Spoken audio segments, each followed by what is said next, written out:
बिस्मिल्लाहिर्रहमानिर्रहीम। रूह की दुनिया बहुत गहरी और दिल की दुनिया उससे भी गहरी है। अल्लाह हमें तौफीक दे नमाज की, मुस्तकिल मजाजी की, हमारे दिल को नूरानी कर दे, हमें तस्बीह की, तिलावत की और तहज्जुद की तौफीक दे। बिस्मिल्लाहिर्रहमानिर्रहीम। रसूलुल्लाह सल्लल्लाहु अलैहि वसल्लम ने फरमाया, जिसने मुझ पर एक बार दरूद भेजा अल्लाह ताला उस पर 10 मरतबा रहमत नाज़िल फरमाएगा।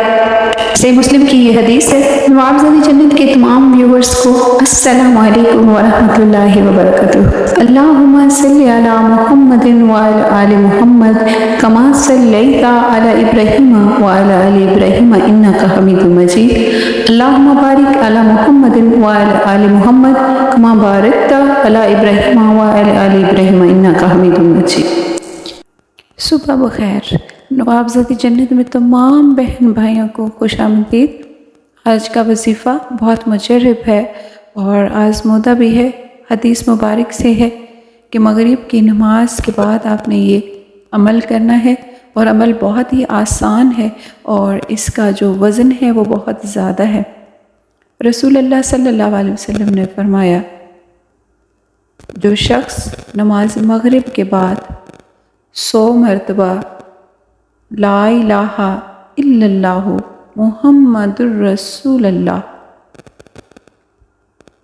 यानी कि पहला कलमा कहेगा तो अल्लाह उसे 3 चीज़ें अनायत फरमाएगा। अल्लाह पाक उसको 3 चीज़ें अनायत फरमाएगा और वो 3 चीज़ें क्या हैं, वो 3 नेमतें क्या हैं, वो 3 अल्लाह पाक की बरकतें क्या हैं, वो जान लेते हैं। गुनाह की वजह से उसका ईमान ज़ायल ना होगा। सबसे बड़ी जो रहमत और बरकत है वो गुनाह की वजह से उसका ईमान ज़ायल ना होगा और अल्लाह उससे खुश होगा।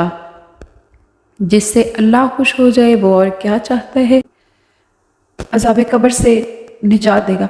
और यकीन करें कि ये वजीफ़ा जब आप पढ़ेंगे रोज़ाना तो आपके ऊपर अगर कर्ज़े हैं या रिज़्क़ की कमी है या कोई भी मुश्किल है आपको तो इंशाअल्लाह दूर हो जाएगी। और आखिर में अल्लाह पाक आपकी और हमारी तमाम जायज़ हाजात को पूरा करे, हमारे सगीरा कबीरा शौरी लाशौरी गुनाहों को माफ़ करे और हमें इस पर अमल पैरा होने की तौफीक अता फरमाए। आमीन सुम्मा आमीन। फ़ी अमान अल्लाह।